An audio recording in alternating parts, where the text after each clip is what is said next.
Hi, it's Mo. Every year in December, I usually look at Books and Lala's Buzzword Reading Challenge, which is a challenge that she puts on at the beginning of the year where every month you have to read a different word or phrase or style of title of books and then read one of those books for each month. Now, I don't usually do that. I usually wait till the end of the year, see all the books that I've already read, see what fits into the challenge, and if I have any gaps, and then if I have any gaps, I fill them in. This year, she also did a Buzz cover challenge, which is the same thing but with elements on the cover. And that one I had intended to do every month, and I think I made it 4 months of the year into that challenge before stuff happened and I stopped keeping track of what that challenge was. Now that it's the end of the year, I thought it would be fun to go back and look at those two challenges and see what books off of those challenges I haven't yet read, right? Like I normally do. I've done that, and you can see that in another video. I've already worked on the Buzz cover and Buzz word reading challenges,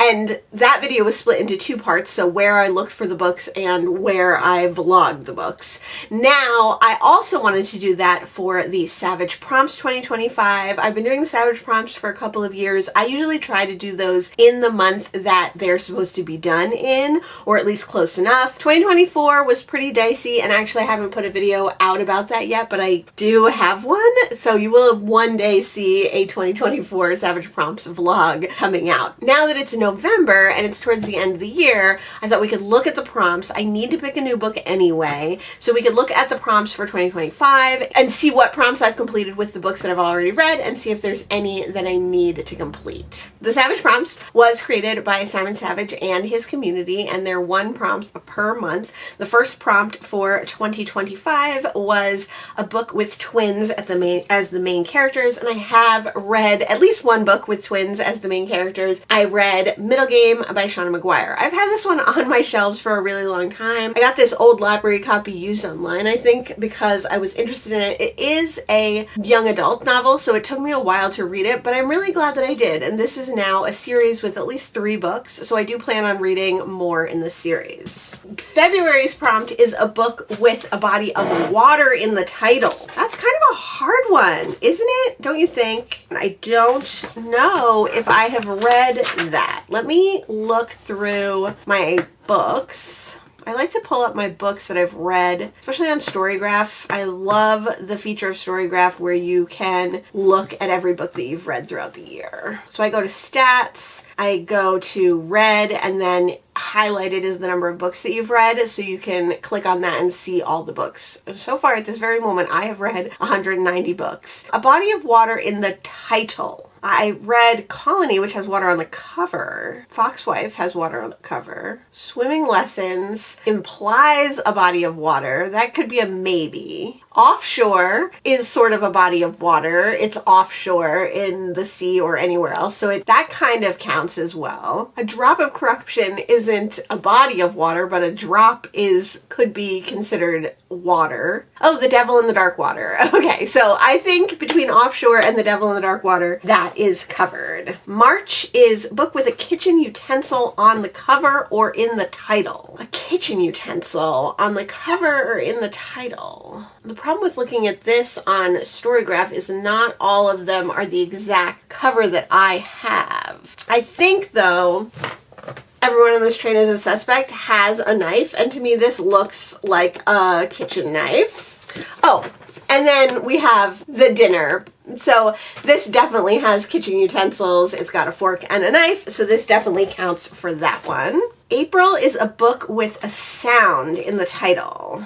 I have to say, I like how Books and Lala does it where she gives you some examples of what a sound could be. Because a sound could be like Crick Crack, which I believe is a novel, but it could also be like speech or sing, something like that. So let's see if we have anything like that. Nothing comes to mind immediately. I have Lemonade Serenade, which is a picture book that I read. So Serenade definitely would be considered a sound. House of Blues, the blues is a music style, so that's a sound. Oh, The Ballad of Jacquot Delahaye, that is a sound. A ballad is a sound. Song of Solomon, that is a sound. So we definitely have that covered. Where's Song of Solomon? Song of Solomon, so obviously a song is a sound, so that one's good. May is a book by your favorite author's favorite author. That is interesting. A book by your favorite author's favorite author. Let's see if I can look up Douglas Adams' favorite author, because he is my favorite author. He wrote my favorite series, my favorite book of all time. All right, I'm seeing a couple different things.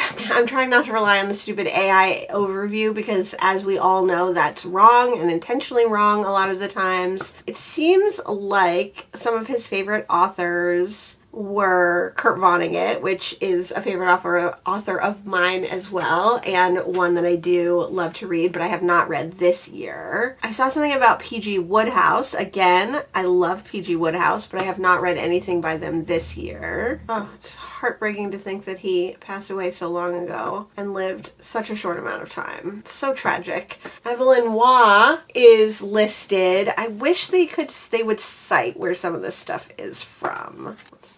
What's this article? Okay, here's an article from The Guardian that says, Gaiman also told the audience that he once asked Adams who his literary inspiration was. He said P.G. Wodehouse, but nobody ever notices. So it sounds like P.G. Wodehouse is a very good guess. Vonnegut is a pretty safe bet. I definitely have some P.G. Wodehouse on my TBR. Let's go to my RAB spreadsheet, which is my recently acquired books spreadsheet. That has all my books that I have on my current TBR. Let's just search for PG. A couple that I've already put into the basement. Oh, I did get P.G. Woodhouse's letters in 2024. Let me look where that is. Okay, that's a possibility. I think P.G. Wodehouse is a good guess, or as close as we're going to get. And I have not read a P.G. Wodehouse, and I would like to read a P.G. Wodehouse. So I have a couple of options. For the May book, I'll read P.G. Wodehouse, or I will read his letters. And if neither of those works, I have been wanting to reread Slaughterhouse-Five. A couple of options there. Let's move on and see what other prompts I haven't read yet. June is a book set in a hotel or motel. Oof, okay. Gil's All Fright Diner is not technically a motel, but it does have someone traveling to motels, and it is set in a place where it's like someone is coming to stay. Oh, but Winter at Sokjo is almost entirely set in a motel. So that definitely works. July is a book with dual timelines. Definitely, I have read books with dual timelines. Very top of the pile is Spread Me by Sarah Gailey, so this one counts for that. But I've read many. August is a book which fictionalizes the life of a famous historical figure. I feel like I definitely have read that as well. I think Death Takes Me works for this because Cristina Rivera Garza is a real author. She's the author of this book, but she also is a character in this book. Definitely is a fictionalized account of her stumbling upon some murders. So I think this one would definitely count. I feel like you could also talk about the Vampire Chronicles. I read The Vampire Lestat and Queen of the Damned. And this one could count because there are historical figures in this that are then fictionalized. And finally, When We Cease to Understand the World counts because this talks about a lot of different scientists, but somewhat fictionalizes their lives. September is a book with a source of light on the cover. This probably would work for that. There is a lamppost on The Clock, the Quilt, and the Corpse. I'm going to use The Lady Takes the Case, which has a house, an all lit up house as a sort of source of light on the cover. October, the book that has sat on your shelf for the longest. I'm going to count a lot of books because I've read quite a few books, but I did read Brain on Fire, which is from my pre-2022 TBR. A book centered around a secret. We could use a lot of these. I could definitely use Spread Me again because a secret that our main character is keeping is one of the biggest things in this book, one of the pivotal things in this book. But so many books have that. December is a book with your favorite animal on the cover. I've already mentioned a few, but Lady Takes the Case and Lady Rights a Wrong both have my all-time favorite animal on the cover, which is a cat. And then there's two wild cards. A book that is the start of a series. Yes, I've read the start of this series, which is Lady Takes the Case. I also read Amazing Mrs. Polifax, which is the start of a series. I also read Death by Dumbling, which is the start of a series. And then the second bonus or second wild card is a book with a one-word title. Have I read a book with a one-word title? Like just one word, not the most or the appeal. Yes. I read Earth Eater by Dolores Reyes, so that definitely counts. I also read Offshore by Penelope Fitzgerald, one-word title. Okay, so we have one book from that challenge, but let's just check on one more so that we have a little more opportunity, a little more options. Let's go to the Read Good Challenge of 2025. Read Good Challenge is by Ben Reads Good, and this is similar, one challenge, one prompt per month. I did fill out one of these, and that was Flamuary, read a book with a fire on the cover, and I read Our Lady of the Nile by Scholastique Mukasanga, and the audiobook that I read did feature a flame on the cover. January, I did not fill out, which was Annuary, read a book by an author called Anne or with Anne in the title. Let's see if I have done that. Oh, duh. Yeah, of course I've read a book by an Anne. I've read The Vampire Lestat, and I read Queen of the Damned. March is Ides of March. Read a book with 15 letters in the title. Oh, God. Had to do some counting, but I read Rocket Fantastic. 1, 2, 3, 4, 5, 6.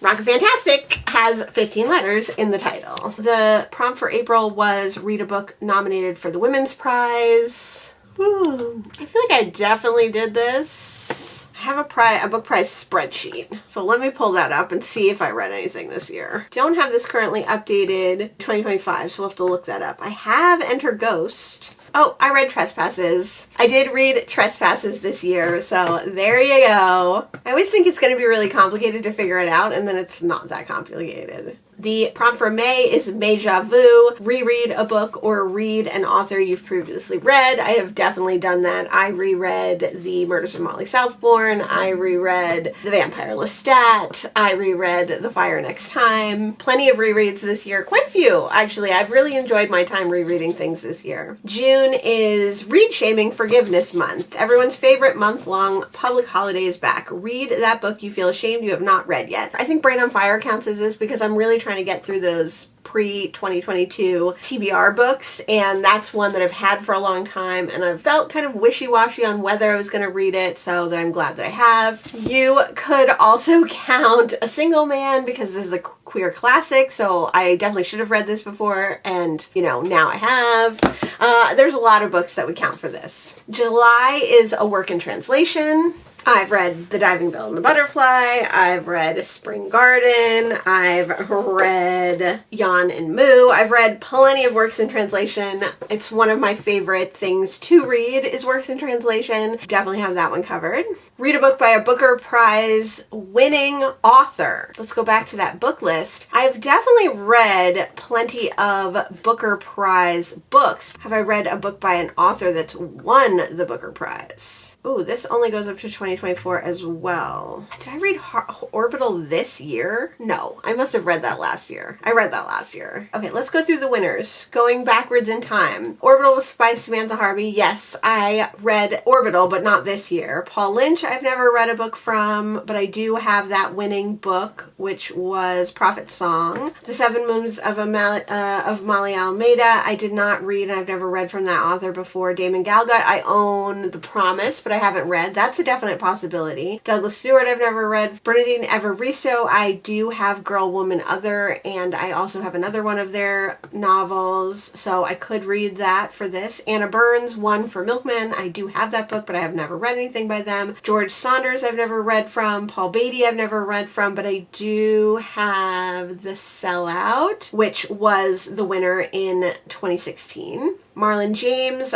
one for a brief history of 7 killings. I don't have that book, but I do have another Marlon James books. Richard Flanagan, Eleanor Catton. I do have a book by her, but I've never read her. Hilary Mantel, never read from. Julian Barnes. I have lots of books from, including the winning book in 2011, which is The Sense of an Ending. Howard Jacobson, no. Hilary Mantel again, no. Avarind Adiga, I forgot that they were even in this for The White Tiger. That's something to note just for my Booker project. Anne Enright, no. Kieran Desai, no. John Bainville, I have a lot, including the book that won in 2005, which is The Sea. Alan Holocaust, I have never read from before. D.B.C. Pierre, I don't even know who that is. Yan Mantell, Margaret Atwood again. J.M. Coates.